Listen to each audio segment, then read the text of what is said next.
균형의 이동 있죠? 네, 여기 보겠습니다.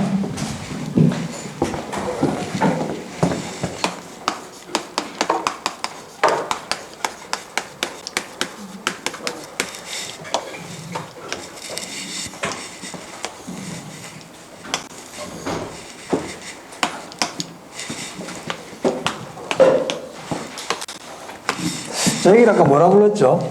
균형점. 네. 균형점에서의 가격을 균형 가격이라 그랬죠? 네. 균형점에서의 양을 균형양 이렇게 부른다 그랬습니다. 네. 자, 우리가 전에 수요 공급할 때 수요 곡선과 공급 곡선은 이동하기도 하나요? 수요 곡선 움직입니까? 오른쪽 왼쪽으로. 수요 곡선이 오른쪽 왼쪽으로 움직이는 걸 뭐라 불러요? 수요의 변화. 수요의 변화라 부르죠. 수요 곡선이 오른쪽으로 움직이는 걸 뭐라 불러요? 수요의 증가. 왼쪽으로 움직이는 거를요? 수요의 감소. 오, 좋아요. 안 잊어먹고 잘하시네. 자, 그럼 공급 곡선도 움직일 수 있죠? 공급 곡선이 움직이는 걸 뭐라 부를까요? 공급의 변화. 공급 곡선이 오른쪽으로 움직이는 걸 뭐라 부를까요? 공급의 증가. 왼쪽으로 움직이는 거 공급의 감소. 그렇지. 그러나 수요의 변화와 공급의 변화가 일어날 수 있다. 그죠? 그럼 수요 곡선과 공급 곡선이 움직이면 이 균형점도 움직일까 안 움직일까? 움직이겠지. 그죠? 한번 볼까요? 움직이는지. 자, 봅시다. 아주 잘하고 계세요. 차근차근 이렇게 해야 돼. 자, 이렇게 수요 곡선이 오른쪽으로 움직였어. 이걸 우리가 뭐라 불러요? 수요의 증가. 맞습니까? 그럼 여기가 원래 균형점이었는데 이제 어디가 균형점이 돼버려? 여기가 이제 균형점이 되죠. 이건 옛날 수요곡선, 이건 새 수요곡선. 그러니까 균형점이 여기 가는 게 여기가 이제 새로운 균형점이 되겠네. 맞습니까? 오케이. 자, 그러면 균형점이 바뀌었다는 얘기는 균형량도 바뀝니까? 여기가 이제 새로운 균형량 되겠네. 맞아요?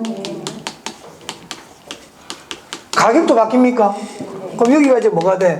새로운 균형 가격. 오케이. 좋아요. 하나 그런 거 없어. 정신만 딱 차리고 들으면. 자, 그럼 보세요. 수요가 증가하니까 균형점이 이동했다. 그죠? 그럼 균형점이 이동하니까 가격은 종전보다 어떻게 됐어요? 종전보다 가격 상승했네. 균형량은 종전보다 증가했네요. 이거를 균형의 이동이라 그래요. 즉 균형의 이동이란 수요가 변하든 공급이 변하든 둘 중에 하나가 변하면 균형점이 움직인다. 균형점이 움직인다는 얘기는 결국 뭐가 바뀐다는 거예요? 균형 가격과 균형량이 이동한다. 이 뜻입니다. 오케이. 그래서 하나 지금 배웠어. 수요가 증가하면 균형 가격은 상승하고 균형량은 증가한다. 이거. 그럼 수요가 감소하면 어떻게 되겠어요? 수요가 감소한다는 얘기는 이 그림으로 떠올리기 힘들면 이렇게 생각하시면 돼요. 수요가 감소한다는 거는 살려는 사람이 늘었다, 살려는 사람이 줄었다. 살려는 사람이 줄어든 거예요. 살 사람이 없어. 그럼 가격 어떻게 되겠어요? 가격 떨어지지. 균형량은요? 균형량이라는 말이 잘 안 와닿으면 균형 거래량이라 생각하세요. 거래가 많이 일어날까요? 안 일어날까요? 안 일어나지. 살려는 사람이 없는데. 살려는 사람이 없다는 얘기는 가게 앞에 파리가 날리는 거야. 가게에 파리가 날려. 그럼 가격 어떻게 돼? 떨어지지. 거래량도 없지. 맞아요? 수요가 증가한다는 얘기는 가게 앞에 줄 서 있다는 거야, 사람들이. 그럼 가격 어떻게 되겠어요? 그 가게에서 파는 물건 값이 올라가죠. 거래량은요, 늘어나죠. 사람 줄 서 있는데. 외울 거 하나도 없네. 이걸 외우려니까 힘든 거야. 자, 외우려니까 힘들어. 억지로. 외우려고 그러면 안 돼. 정 안 되면 외우는 거예요. 정 안 되면 외우는 거야. 외우는 걸 먼저 하려고 그러면 안 돼. 그렇게 공부하면 끼워 맞추는 것밖에 안 돼요. 끼워 맞추는 거. 억지 춘향.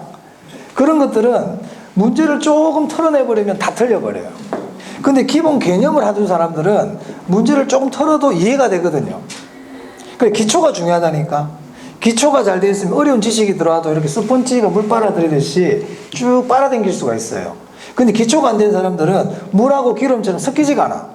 따로 놀아, 따로. 그러니까 발전이 없어. 발전이. 그러니까 조금 난이도가 높은 문제 나와버리면 못 맞춰요. 근데 기초가 튼튼한 사람들은 조금 다른 문제를 물어봐도 기초를 기반으로 해가지고 비슷하게 유추를 해내거든요. 그 기초가 중요하단 말이에요. 자, 이제 공급, 제가 나중에 설명드립니다만 우리가 먼저 답을 먼저 구해보는 거예요. 시간이 좀 있을 때. 자, 그럼 공급 곡선도 움직일 수 있겠네. 그럼 공급 곡선도 오른쪽으로 움직일 수도 있고 왼쪽으로도 움직일 수 있겠다, 그죠? 자, 오른쪽으로 움직이는 거를 공급의 증가라 그러거든요. 공급의 증가라는 거는 시장에 물건이 많이 나왔다 이 말이잖아. 지금 물건을 팔려고 많이 나왔다는 얘기죠. 물건이. 그럼 가격 어떻게 되겠어요? 가격 떨어지지. 가격 물건이 흔한데 가격이 떨어지지. 균형량 거래량은 어떻게 되겠어요? 늘어나죠. 물건이 많으니까 거래도 많이 늘어나요. 맞아요. 자, 공급이 감소했대. 공급이 감소했다는 시장에 물건이 귀해. 물건이 귀해. 아파트가 없어. 팔려고 내놓은 물건이 없어. 그럼 가격 어떻게 되겠어요? 가격 올라가지. 거래는요, 많을까요? 거래는 좀 작을까요? 그렇죠. 균형량 줄어요. 다 했다 벌써. 네 종류 다 해버린 거야. 이걸 뭐 별도로 적고 자시고 할 게 있어요, 지금. 다 했는데. 그죠? 그게 지금 우리 교재 보시면 수요와 공급 중 하나만 변하는 경우가 1, 2, 3, 4 보입니까? 이거 지금 한 거예요, 제가. 그거 중요해요. 중요해요. 시험에 물어봐요. 자, 그럼 이거 안 보고 다 연습도 해봅시다. 수요가 증가했다.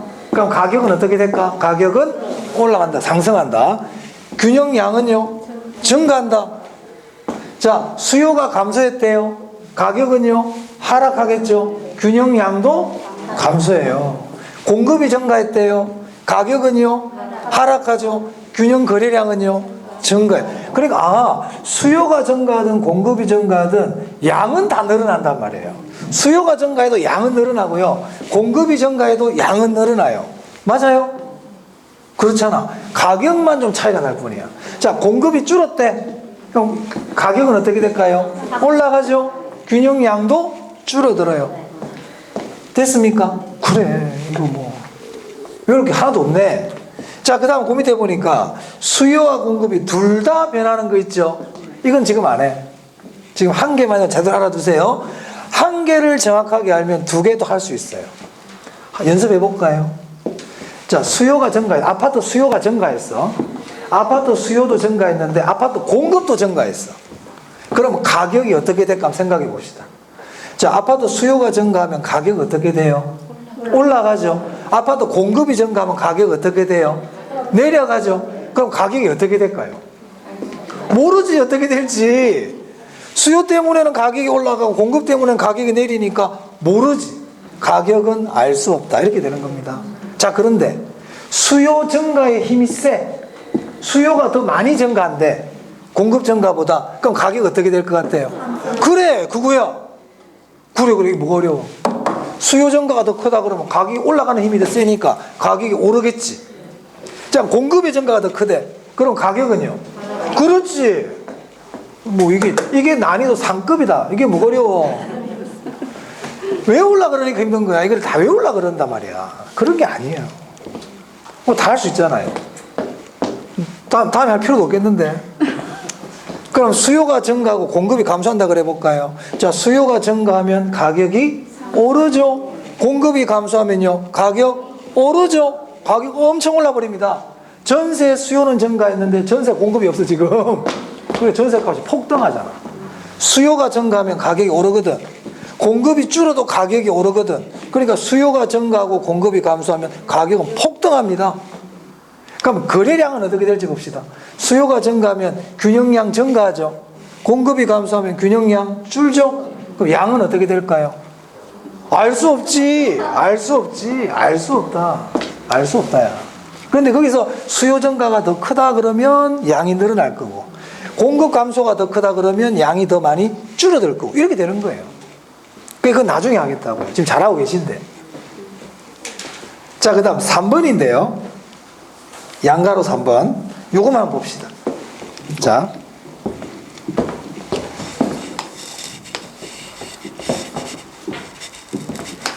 이것도 외울 게 아니다. 외울 게 아니야. 수요 곡선, 공급 곡선이에요. 자, 지금 수요 곡선은 일반적인 우하향이죠. 근데 공급은 지금 어떤 형태예요? 완전 비탄력이잖아요. 맞습니까? 자, 이때 수요가 증가한다 그래 볼게요. 수요가 증가했어요. 수요가 증가한다는 건 수요 곡선이 오른쪽으로 움직였다는 뜻입니다. 그러면 여기가 균형점이었는데 여기가 이제 새로운 균형점이 되죠. 그럼 가격은 여기가 처음 가격, 최초 가격, 여기가 새로운 가격이잖아요. 맞아요? 가격은 어떻게 됐어요? 가격은 올랐죠. 근데 균형량은 어떻게 돼요? 균형량은 변해요, 안 변해요? 안 변하지, 안 변하지, 안 변하지. 그래서 아까 제가 완전 비탄력적이라는 말이 나오면 양불변인 거예요. 시험 이렇게 나옵니다. 그래서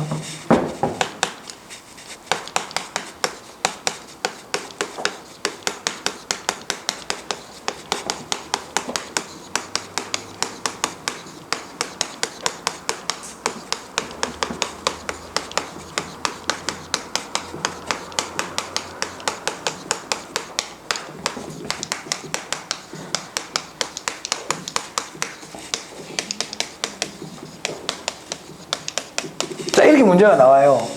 그럼 이런 문제가 나오면요,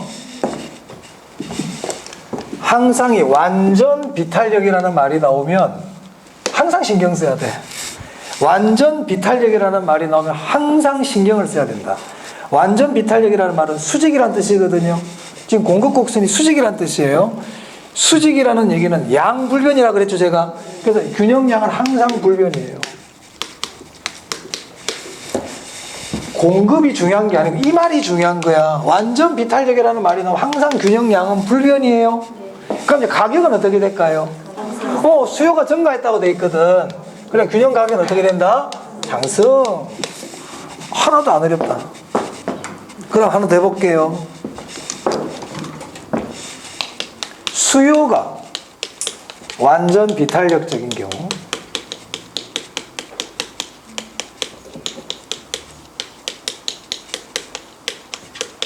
공급이 증가하면, 자, 이렇게 나왔어. 그럼 이때도 균형 가격과 균형량이 변할 거 아니에요, 그죠?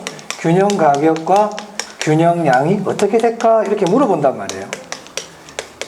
그럼 여기서 어떤 글자가 중요하다고?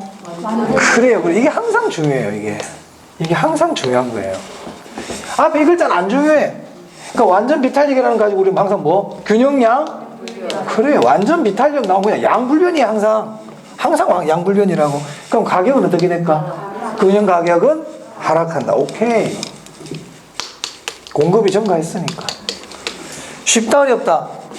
쉽다. 쉽다. 지금 알아들어서 다 알아듣고 있다, 지금.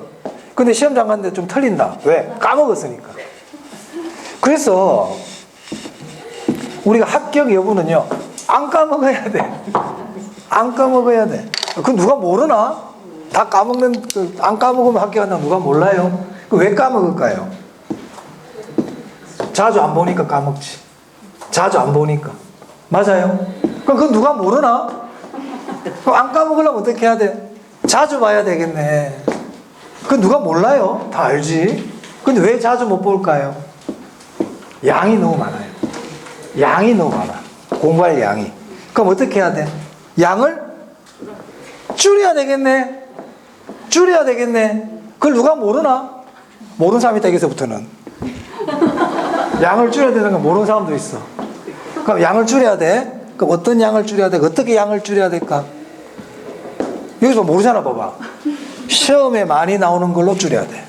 시험에 많이 나오는 걸로 줄여야 돼. 그게 핵심이야. 그래서 우리 합격 작전은 딱 이거예요. 시험에 많이 나오는 거를 발췌해서, 발췌는 내가 해준다. 시험에 많이 나오고 누가 얘기해준다? 내가 얘기해줘요. 여러분 뭐 알아달라니. 여러분이 알아낼 필요 없어. 내가 얘기해줘. 지금 얘기하고 있잖아. 잘 나온다고. 그러면 시험에 잘 나온다고 얘기한 거를 딱 발췌를 해서 어떻게 한다? 걔만 집중적으로 본다. 여기서 집중적으로 본다는 건 최소 5회 이상. 시험 칠 때까지. 10번도 보면 볼 수 있어요. 그렇게 시험장 딱 가는 거예요. 시험에 잘 안 나오는 거 어떻게 한다? 과감하게 버린다. 과감하게 버려. 100% 다 보고 가는 거 아니에요? 80% 정도만 보고 가는 거야. 80%. 시험에 나오는 것만 보고 가면 돼. 그렇게 해가지고 우리는 그냥 취수점 받고 나오면 돼. 그렇게 시험 나와요. 시험 충분히 나와요. 그런데 이것도 보고 이것도 보고 이것도 보고 지금은 제 얘기를 잘 듣거든요. 그런데 이게 한 6월달 7달 혼자 본인만의 생각이 있어가지고 이제 공부 좀 했다 이거지. 그때부터 제 말 안 듣기 시작해. 그리고 공부를 한 해, 두 해 한 사람도 더 안 들어. 더 안 들어. 좀 학원 좀 다녀봤다는 사람들, 혼자서 동영상 좀 봤다는 사람들은 제 얘기 안 듣기 시작해요. 자기만의 마이웨이를 간다니까. 그 마이웨이로 떨어져 버려 그냥. 마이웨이로 떨어져 버려. 그러면 안 돼요. 그러니까 지금부터라도 항상 수업 시간에 중요하다고 하는 것들은 꼭 알아야 되겠다. 제가 지금은 이제 별로 안 중요한 얘기 안 합니다. 기본 개념, 중요한 부분들은, 시험에 잘 나오는 부분들은 기본 개념부터 내가 철저히 알아두는 거예요. 그럼 여기서 중요한 말이 뭐냐? 완전 비탄력 나오면 양불변이랍니다. 그럼 만약에 이게 완전 비탄력이 아니고 완전 탄력이야. 네? 공급이 완전 탄력이, 그림도 신경 안 써도 돼요. 그 완전 탄력일 때는 수평이니까 뭐가 불변이라고 그랬어요? 제가 가격 불변이었잖아요. 맞아요? 완전 탄력일 때는 가격이 불변이 돼. 그럼 얘가 불변이야 이제. 그럼 균형량은 어떻게 될까? 오, 증가하겠지. 수요가 증가했으니까. 맞아요. 아하, 완전 비탄력 나오면 양불변이구나. 완전 비탄력 나오면, 완전 탄력 나오면 가격 불변이구나. 이건 절대 잊어먹으면 안 돼. 완전 비탄력 양불변, 완전 탄력 가격 불변. 됐어요? 자, 그럼 볼게요. 21페이지 양가로 3번이에요. 그럼 이걸 보고 보면 이제 너무 장난이야. 이제 볼게.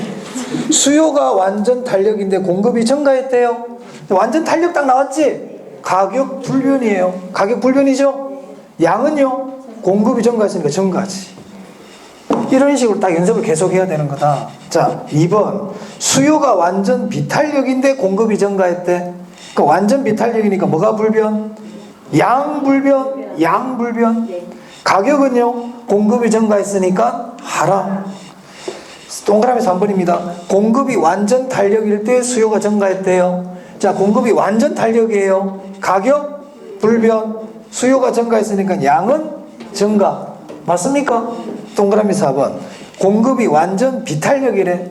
그러면 양 불변. 수요가 증가했으니까 가격은 상승. 이거야 이거. 시험장 가면 떡 나온다니까 얘가. 턱 나와. 그럼 이거를 시험장에 가가지고 딱 나왔을 때 조금 전처럼 답을 금방금방 찾을 수 있도록 연습을 많이 해야 돼요. 한두 번 봐가지고 그게 잘 안 돼.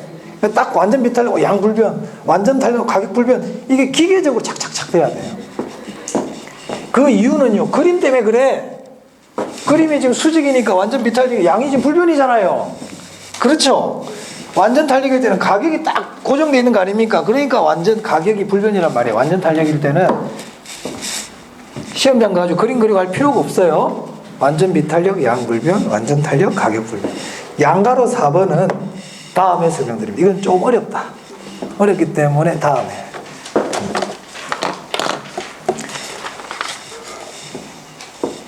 아까 제가 탄력성이 커진다는 게 무슨 뜻이었어요? 탄력성이 커진다. 양의 변화가 많다. 양의 변화가 많다는 뜻이에요. 그럼 탄력성이 작다는 얘기는요? 양의 변화가 작다. 이 뜻입니다. 그럼 아까 보면 좋아. 21페이지 너무 잘하기 때문에 21페이지 양가로 4번 잠시 한번 볼게요. 이거 어렵거든. 자, 동그라미 2번 한번 보겠습니다. 수요가 증가했는데 공급이 비탄력적이래. 그 비탄력적이라는 말이 중요하다고. 그러니까 비탄력적이라는 얘기는 양의 변화가 많이 일어난다, 양의 변화가 적게 일어난다. 적게 일어나는 거야. 양을 봐봐. 뭐라고 되어 있는지. 더 돼 있어요? 덜 돼 있어요? 덜 돼 있죠? 자, 수요가 증가하기 때문에 양은 늘어나. 수요가 증가하니까 양은 늘어나죠? 근데 공급이 비탄력적이라는 얘기는 공급의 양이 많이 늘어난다, 적게 늘어난다? 적게 늘어나거든요. 그렇기 때문에 공급량은, 양은, 균형량은 많이 늘어난다, 적게 늘어난다? 적게 늘어나. 그래서요, 거기 비탄력적이라고 되어 있는 것들은 전부 양이 덜이라고 되어 있어. 비탄력적의 뜻이 뭔데? 양의 변화가 없는 거야. 그러니까 비탄력적이면 양이 덜 변한단 말이에요. 그 대신 가격이 많이 변해버려. 양의 변화가 없다 보니까 가격이 많이 변해. 그런 의미야. 지금 넘어가. 그냥 지금은 탄력성이 커진다는 것은 양의 변화가 많이 일어나는 거다. 탄력성이 작다는 얘기는 양의 변화가 작게 일어나는 거다. 이런 뜻입니다. 아시겠죠? 자, 보세요. 수요가 증가해. 아파트 수요가 증가해. 그럼 양이 늘어나겠죠? 근데 공급이 비탄력적이야. 그럼 공급의 양이 늘어난다, 많이 늘어난다, 적게 늘어난다? 적게 늘어나거든. 그러니까 수요가 증가는 하고 있지만 균형량이 많이 늘어날까, 적게 늘어날까? 적게 늘어난다 이 뜻이에요. 그래서 수요가 증가할 때 공급이 비탄력적일수록 양의 변화가 적게 일어나요. 그 대신 가격이 많이 변해버려요. 그런 의미예요. 지금 몰라도 돼. 괜찮아요. 지금 이 정도만 하셔도 충분해요. 자, 넘깁니다. 경기 변동인데요. 안 합니다. 안 합니다, 지금. 너무 통과. 나중에 해도 된다. 경기 변동은 한 문제, 두 문제 정도 나오는데 통과. 자, 시장 이론입니다. 24페이지. 폈습니까? 네. 자, 거기 보시면 완전 경쟁 시장이 있고 불완전 경쟁 시장이 있죠. 자, 완전 경쟁 시장 설명드릴게요. 그 완전 경쟁 시장 보면 동그라미 4개가 있죠. 이 완전 경쟁 시장, 이 4가지 조건을 모두 만족할 때 완전 경쟁이라고 불러요. 자, 이거 외우려고 그러지 말고 한번 이해를 해봅시다. 자, 완전 경쟁. 말 그대로 경쟁을 완전하게 해주는 거다. 이 뜻이잖아요. 그럼 우리 경쟁이 완전해지려면 어떻게 해야 경쟁이 완전해질까요? 일단 공정해야 됩니까? 공정한 게임이 돼야 되잖아. 그렇죠? 우리 시장은 수요자와 공급자가 만나가지고 하나의 게임을 하는 곳이야. 이게 사는 사람 파는 사람이 만나가지고. 그럼 이 수요자와 공급자들이 완전한 경쟁이 일어나게 하려면 룰 자체가 공정해야 돼. 맞아요? 한국하고 미국하고 축구 시합을 해. 월드컵. 한국, 미국이 여기서 경기하고 있고 잠실 경기장에서. 그리고 울산역이 무슨 여기 문수구장이죠. 문수구장에서는 아프리카 가나하고 사우디아라비아가 경기를 해. 월드컵 예선을 하고 있어요. 그럼 똑같은 축구 시합이니까 룰이 공정해야 돼, 안 공정해야 돼? 공정해야 되잖아요. 여기는 동그란 축구공 주고 여기는 네모난 축구공 주고 그러면 됩니까? 안 되죠. 첫 번째 상품이 동질적이어야 돼. 상품의 동질성이 돼야 된다. 그래 완전 경쟁이 돼. 얘가 파는 물건은 질이 좋고 여기서 파는 물건은 질이 나빠. 그럼 완전 경쟁이 돼야 안 돼요? 공정한 경쟁이 안 되죠. 맞아요. 상품의 동질성. 두 번째, 월드컵 경기에 누구나 참여할 수 있어야 되는 거야. 야, 아프리카 너희들은 참여하면 안 돼. 유럽만 참여해. 그럼 완전 경쟁이 돼야 안 돼요? 안 되죠. 시장에 참여자가 다수여야 된단 말이야. 그리고 누구든지 들어오고 나가는 게 자유로워야 돼. 시장의 진입과 퇴거가 자유로워야 돼요. 그리고 정보가 똑같아야 돼. 완전해야 돼. 얘들한테 축구 룰을 가르쳐주고 얘들한테 룰 안 가르쳐주고 그럼 됩니까? 안 됩니까? 안 된단 말이야. 그래서 거기 보시면 1번 보세요. 다수의 판매자와 구매자. 판매자가 공급자고 구매자가 수요자입니다. 이걸 우리가 다른 말로 시장 참여자라고도 그래요. 그래서 완전 경쟁이 되려면 다수의 수요자와 공급자라 그래도 되고 다수의 시장 참여자라 그래도 됩니다. 여기서 다수라는 거는 엄청나게 많다는 거야. 누구나라는 뜻이야. 그냥 누구나 수요자가 될 수 있고 누구나 공급자가 될 수 있어요. 세상이 점점 그렇게 바뀌어가고 있다. 스마트 스톤이 뭐니 이래가지고. 맞아요. 인터넷상에서 누구든지 사고 팔 수 있죠. 내가 하나 네이버에 카페 하나 만들어가지고 네이버에 무슨 스토어입니까? 뭐 네이버 스토어 있잖아. 요즘 있잖아요. 그죠? 이름 뭐 기억이 안 나는 거. 팜스토어인가 무슨 스토어인가 있잖아. 거기에다가 내 아이디 하나 만들어가지고 물건 하나 올려서 팔 수 있죠. 있잖아요. 그죠? 또 요즘 그런 것도 있어요. 당근. 우리 집 사람도 팔던데. 당근. 그죠? 사기도 하던데. 그렇잖아요. 누구나 수요자 그런 뜻이야. 다수라는 거는. 누구나 될 수 있다는 거야. 그리고 시장에 들어오고 나가는 게 자유로워. 동그라미 3번이에요. 들어오고 나가는 게 자유로워요. 그냥 카페 개설했다가 폐쇄하듯이 아이디 만들고 아이디 없애는 것처럼 막 만들 수 있는 거예요.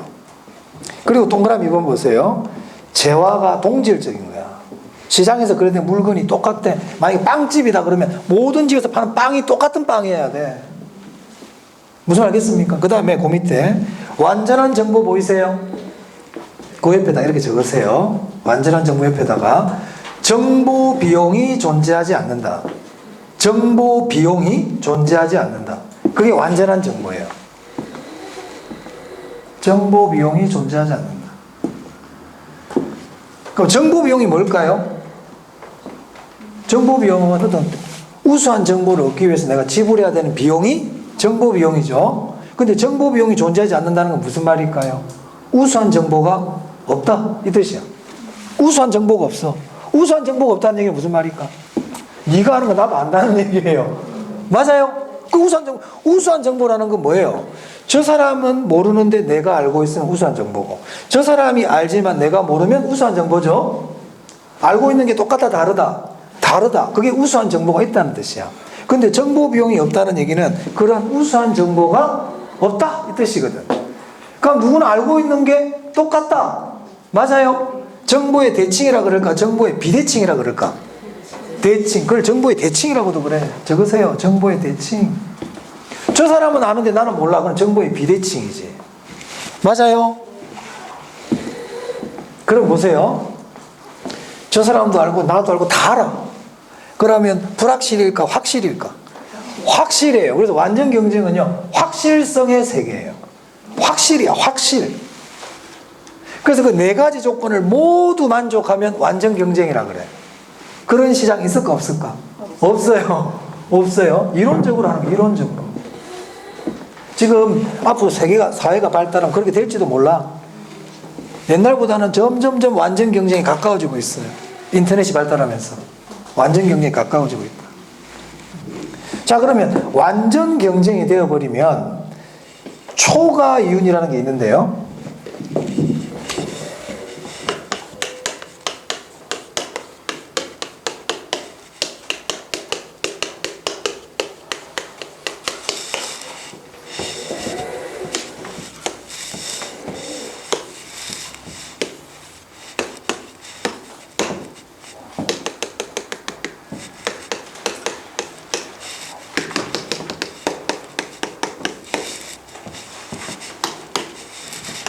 자, 여기를 아까 뭐라 불렀습니까? 균형점, 균형가격, 균형량이죠. 지금 10,000원에 10개라고 균형을 딱 이루고 있어요. 균형 상태야, 지금 균형 상태.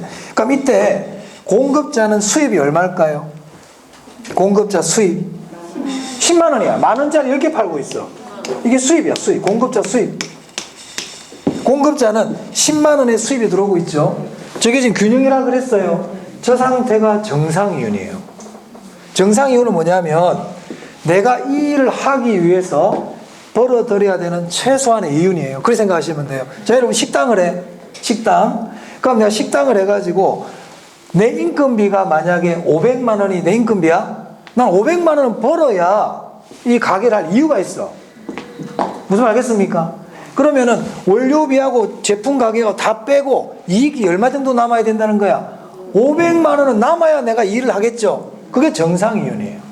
그러면 균형을 이루고 있다는 얘기는 정상이윤만 본다는 뜻입니다. 균형 상태에서는 뭐만 본다? 정상이윤만 보는 거야. 그런데 수요가 증가해가지고 가격이 올라. 수요가 증가해가지고 가격이 오른다. 아까 가격이 올랐잖아요. 그럼 균형을 벗어났죠? 균형을 벗어나 버렸단 말이야. 그러면 그때는 초과이윤이 발생할 수 있어. 나중에 자세히 공부할 거예요. 그러면 이 완전 경쟁 시장에서는 초과이윤이 없어요. 왜냐하면 물건도 다 똑같고 누구든지 들어올 수 있고 마음대로 들락날락거리고 알고 있는 정보도 똑같고 그렇기 때문에 초과이윤이 가능하다 불가능하다? 불가능해. 그래서 완전 경쟁 시장은 초과이윤이 불가능해. 그런 말이 있어요. 동그라미에서 한번 보세요.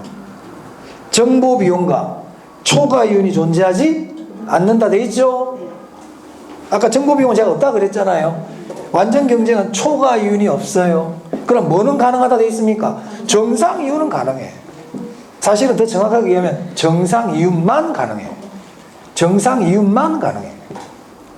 손해보는 사람들은 시장에서 퇴거야, 탈락이야. 그래서 완전 경쟁 시장에서 어떤 기업이나 장사를 하는 사람들은 전부 다 뭐만 얻고 있다? 정상이윤만 얻고 있는 거예요.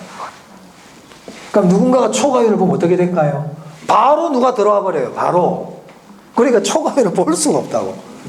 무슨 말 알겠습니까? 자, 완전 경쟁 의미 아시겠죠? 그럼 우리가 완전 경쟁을 왜 공부하냐면 현실적인 시장은 어떤지를 보기 위해서 하나의 기준을 나타내고 있는 거예요. 그러니까 우리 부동산 시장 한번 봅시다. 우리 부동산을 공부하니까. 자, 부동산 시장은 판매자와 구매자가 다수입니까? 소수입니까? 소수야. 다수라는 거는 뭐 1000명, 10,000명을 다수라 그러면 안 돼. 다수는 전부 다라고 봐야 돼. 누구나다. 누구나. 그럼 우리 부동산은 수요자와 구매자가 누구나 될 수 있나요? 아니거든. 구매력을 갖추라고 그랬다. 구매력을 갖출 수 있다. 유효, 수요, 유효 공급이라 그랬죠. 그래서 부동산 시장에서의 수요자와 판매자는 소수예요. 고가기 때문에 고가, 소수다. 그래서 동그라미 1번에 불안정 경쟁시장이 부동산 시장인데 동그라미 1번에 소수 동그라미. 지금 우리 부동산 시장 공부하고 있는 거예요. 부동산 시장은 판매자와 구매자가 다수다, 소수다? 소수예요. 시장 참여자가 다수다, 소수다? 소수예요. 시장 참여자라고 얘기하거든. 말을 바꿔가지고. 두 번째, 우리 부동산은 동질이다, 이질이다? 그게 개별성이었잖아요. 맞아요? 이질성이야, 이질성. 동질성이 아니고 이질성. 세 번째, 진입과 퇴거가 자유롭지 않아. 내가 부동산 시장에 들어가려고 그랬더니 지금 아파트 사고 싶어도 아파트 못 사는 사람들 많죠. 대출이 안 된다든지 세금을 너무 많이 때려버리니까 사기가 겁이 나서 못 사는 사람도 있겠고. 맞아요? 진입하기가 자유롭지가 않아. 팔고 나오려고 그러니까 양도세가 겁이 나. 맞아요? 그럼 진입과 퇴거가 자유롭다, 곤란하다? 곤란해. 고가이기 때문에 하고 법적 제한 때문에 진입과 퇴거가 자유롭지가 않아요. 그럼 시험에 이렇게 나오거든. 부동산 시장은 시장 참여자가 다수이다. OX, X. 부동산 시장은 동질의 상품을 취급한다. X, 이질이다. 부동산 시장은 진입과 퇴거가 자유롭다. X, 자유롭지 않다. 아시겠죠? 부동산 시장은 정보 비용이 있을까요, 없을까요? 있어요. 정보 비용 있죠. 고급 정보를 가진 사람이 있잖아. 그렇죠. 그래서 정보 비용이 존재한다. 그럼 정보 비용이 존재한다는 것은 완전한 정보다, 불완전한 정보다? 불완전한 정보다. 확실성이다, 불확실성이다. 정보의 대칭이다, 정보의 비대칭이다. 비대칭. 다 똑같은 얘기예요. 다 똑같은 얘기예요. 이해되셨어요? 그러면 우리 부동산 시장은 완전 경쟁 시장이 아니네? 하나도 만족을 못 하잖아. 그럼 우리 부동산 시장은 완전 경쟁 시장이다, 불완전 경쟁 시장이다? 그렇죠. 우리 부동산 시장은 불완전 경쟁 시장이에요. 그래서 불완전 경쟁 시장 옆에다가 부동산 시장 이렇게 적으시면 돼요. 완전 경쟁 시장 없어. 제가 없다고 그랬잖아. 그리고 부동산 시장 당연히 불완전 경쟁 시장이지. 오케이. 자, 그래서 그 밑에 이제 가겠습니다. 그래서 그 당구장막 한번 봐보세요. 부동산 시장은 불완전 시장으로 분류된다. 그런데 우리가 학문적으로 분석을 하기 위해서 완전 경쟁 시장이라는 걸 이렇게 만들어 놓은 거예요. 참고로 보시면 되는 거예요. 자, 그 다음에 그 밑에 2번입니다. 완전 경쟁 시장은요, 일물일가가 성립해요. 일물일가 전에 개별성할 때 말씀드렸죠. 동일한 물건에는 동일한 가격이 형성된다. 그렇게 될 수밖에 없어요. 일물일가가 돼버립니다. 그래서 우리가 경쟁 자체가 완전하게 보장이 되고, 이것처럼 그러면 똑같은 물건에는 똑같은 가격이 형성될 수밖에 없습니다. 다른 가격 자체가 형성될 수가 없어요. 두 번째, 그 동그라미 1번에 개별 기업은 뭐라고 돼 있어요? 가격 순응자 줄지세요. 가격 순응자. 가격을 통제할 수가 없어요. 그냥 가격에 따라가는 사람들이야, 애들은. 완전 경쟁에서는. 그 다음 2번 한번 볼까요? 수요의 가격 탄력성이 뭐라고 되어 있어요? 왜 그럴까요? 완전 탄력이라는 거는요, 아까 대체재가 많을수록 탄력성 어떻게 된다고 그랬어요? 커진다. 대체재가 많을수록 탄력성 커진다고 그랬죠. 완전 경쟁은요, 대체재가 무한대야. 누구든지 막 들어오거든. 아까 제가 대체재가 없을수록 비탄력적으로 되고 독점이면 수직이라고 그랬죠. 맞아요? 그러면 대체재가 많을수록 동질성이 커질수록 탄력성이 커지거든. 그러니까 완전 경쟁은 뭐가 돼버린다? 완전 탄력이 됩니다. 수요 곡선이 완전 탄력, 무한대, 수평이 돼요. 그런 것들은 좀 참고로 봐도 제가 나중에 1월달 이후부터는 자주 말씀드려요. 이런 게 있구나 보시면 되겠습니다. 자, 그 다음에 이제 2번입니다. 부동산 시장의 특성과 기능 있죠? 자, 부동산 시장의 특성인데요. 한 번씩 시험에 나와요. 부동산 시장의 특성도 외우려고 그러지 말고요. 우리 앞에서 다 공부했거든요. 자, 우리 부동산의 특성 공부했죠? 토지의 특성 공부했잖아요. 토지의 특성 중에 부동성 기억납니까? 부동성. 부동성이라는 것은 토지가 움직일 수 없다. 부동산 움직일 수 없죠. 그래서 움직일 수 없기 때문에 지역에 따라 다르게 나타난다고 그랬잖아요. 그걸 제가 뭐라고 그랬어요? 국지성. 맞아요. 그래서 부동산 시장은 지역에 따라 다르게 나타난다. 가격이나 거래 관행이나 이런 것들이 다 다르게 나타나요. 그게 부동산 시장의 첫 번째 특성이야. 1번 보세요. 시장의 국지성. 그러니까 이 부동산 시장의 특성이라는 것은 결국 부동산의 특성과 관계가 있을까 없을까? 있어요. 노량진 수산시장에 갔어. 노량진 수산물 시장에 들어가면 첫 번째 느낌이 어떤 느낌이 올까요? 비린내가 많이 나. 맞아요. 수산물 시장 가면 비린내가 많이 나죠. 왜 비린내가 많이 납니까? 수산물 시장에서 뭐를 팔아요? 수산물을 팔죠. 수산물의 자연적 특성이 뭘까요? 비린내가 나. 그러니까 수산물을 파는 수산물 시장은 당연히 비린내가 나. 즉 팔고 있는 물건의 특성이 곧 그 시장의 특성이다. 맞아요. 그럼 부동산 시장이라는 것은 부동산이 거래되는 시장 아닙니까? 그러면 부동산 시장의 특성이라는 것은 곧 부동산의 특성과 관계가 있을까 없을까? 있지. 그 얘기예요. 그러니까 부동산은 움직일 수 없거든. 부동성이란 말이야. 그러니까 부동산 시장도 국지성이라는 특성을 갖고 있다. 맞아요. 자, 우리 개별성 할 때 부동산은 상품이 표준화가 쉬워 어려워? 표준 어렵다 그랬죠. 조직이 쉽다 어렵다? 어렵다. 거래가 공개적이다 비공개적이다? 그렇죠. 그게 부동산 시장의 특성이야. 그래서 부동산 시장은 상품의 비조직화, 비표준화, 시장의 비조직화, 거래의 비공개가 일어난다는 거예요. 부동산 특성 때문에. 그게 보입니까? 동그라미 이번에 우리 개별성과 관계 있잖아요. 맞아요. 제 말이 맞는지 보세요. 부동산 시장은 수급 조절이 곤란하다. 수급 조절이라는 것은 수요와 공급 조절이 잘 안 되는 거예요.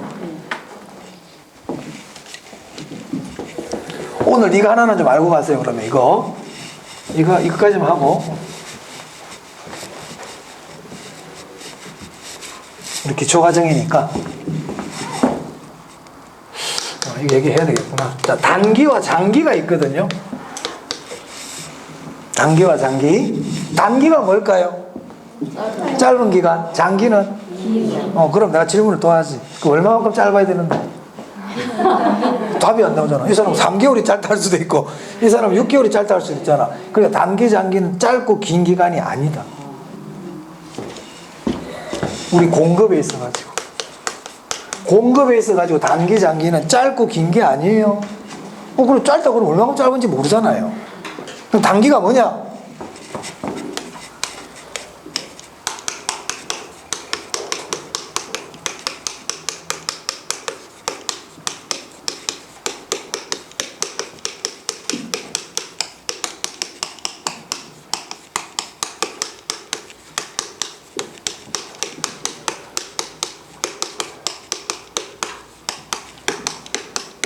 이거 안 해도 됩니다.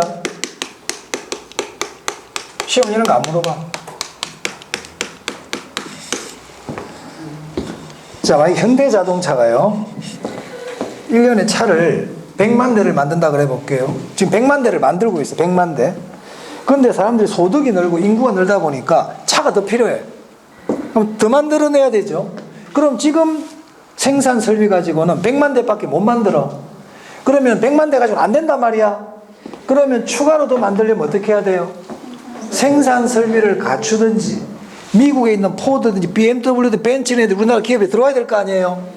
맞아요. 그런 게 들어오려면 시간이 걸려 안 걸려? 설비 갖추려면 시간이 걸리죠. 그렇게까지 갈 수 있는 그때까지의 기간을 단기라 불러요. 그러니까 생산 설비를 갖추기에는 충분하지 못한 기간. 그 말은 단기에는 추가 공급이 될까 안 될까? 단기에는 추가 공급이 안 돼요. 그래서 여러분 앞으로 단기 그러면 단기는 신규 공급이 불가능하다는 뜻이야. 단기 그러면 신규 공급이 불가능한 기간을 얘기합니다. 재고 공급은 가능합니다. 만들어 놓은 거 주는 건 괜찮아. 그리고 더 나가서 앞으로 단기라는 말이 나오면 공급의 변화가 없다 이렇게 생각하세요.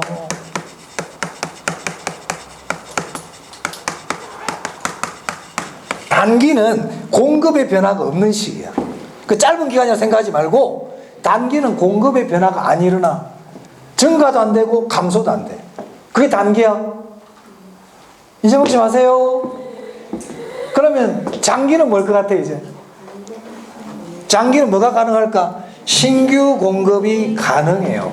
공급의 변화가 있는 게 장기야. 그래서 장기는 신규 생산 설비를 갖추거나 새로운 기업이 진입하기에 충분한 기간이에요. 이 말은 별로 안 중요해. 이게 어떻게 긴 걸 외워? 그렇게 제가 막 무식하게 막 외우라 안 그래요. 이걸 그냥 의미만 아시면 되고요. 중요한 거는요, 장기에는요, 신규 공급이 가능하다. 이 말은 공급의 변화가 일어난다, 안 일어난다? 일어난다. 공급의 변화가 발생해요. 이게 장기예요. 중요하거든. 그럼 만약에 시험에 갔는데 단기에 공급이 증가하여 이런 말 나오잖아요. 다 X예요. 단기에 공급이 감소하여 다 X예요. 다 X. 그런 말 없어요. 공급의 변화는 언제 일어난다? 장기에. 자, 그럼 봅니다. 이거 지금 제가 하는 게 굉장히 중요한 말이거든요. 중요한 말이거든요. 우리가 시험에서 대놓고 물어본다기보다는 알고 있어야 돼. 그러면 단기는 누가 작동을 하느냐? 단기는 수요가 작동을 해. 단기는 뭐가 작동한다? 수요. 단기는 항상 수요가 작용하는 시기예요. 공급은 변화가 없다고 그랬잖아. 단기는 수요가 힘을 써. 그러니까 공급은 언제 힘을 쓰느냐? 장기에 힘을 써요. 항상 이런 관계예요. 자, 그럼 보세요. 소득이 증가해가지고 수요가 증가했다 그래 볼게요. 소득이 증가하면 일반적으로 수요가 증가하죠. 맞습니까? 수요가 증가했다 그래 보자. 뭐 물건은 뭐 자동차를 그래도 되고 아파트라고 다 괜찮아. 아파트라고 그래 볼게. 아파트 수요가 증가했어. 그러면 이 아파트 수요가 증가했다는 얘기는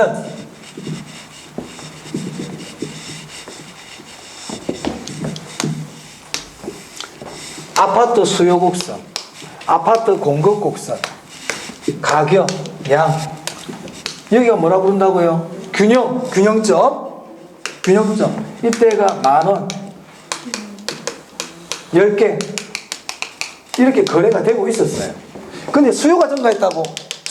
그럼 수요가 증가하면 수요 곡선 어떻게 돼요? 오른쪽으로 움직이겠죠? 맞아요? 그럼 여기가 뭐가 돼요? 새로운 균형점. 가격은요? 상승 12,000원. 균형량 12개. 이렇게 늘어났다는 얘기예요. 그러니까 공급자 수입이 어떻게 돼? 144,000원 되겠네. 144,000원. 맞습니까? 이 사람은 얼마만 벌어들이면 이걸 만들어 줄 텐데 10만 원만 벌면 난 일을 계속 할 거야. 아까 정상이윤이라 그랬잖아요. 지금 이 사람 얼마 벌고 있어요? 144,000원. 이만큼 더 벌고 있네. 이게 초과이윤이에요. 44,000원만큼 초과이윤이 발생해요. 됐어요? 자, 그래서 단기에 수요가 증가하잖아. 그럼 가격이 어떻게 된다? 상승. 가격 올랐잖아 지금. 맞아요? 그러면 기존의 공급자는 뭐가 뭐를 얻을 수 있다? 초과이윤을 획득해. 초과이윤을 획득해요. 44,000원만큼. 시장은 초과이윤 보는 꼴을 못 본다. 시장은 균형을 이루려고 합니다. 그럼 지금 초과이윤이 발생하죠. 그러면 이제 어떤 일이 생긴다? 초과이윤을 없애려고 그래. 그럼 초과이윤을 없앨 때는 누가 작용을 한다? 공급이 작용하는 거예요. 그럼 장기 두 개 다 적어놨네. 그럼 장기는 어떤 일이 생기냐? 공급이 작용한다. 공급이 줄어들까? 공급이 늘어날까?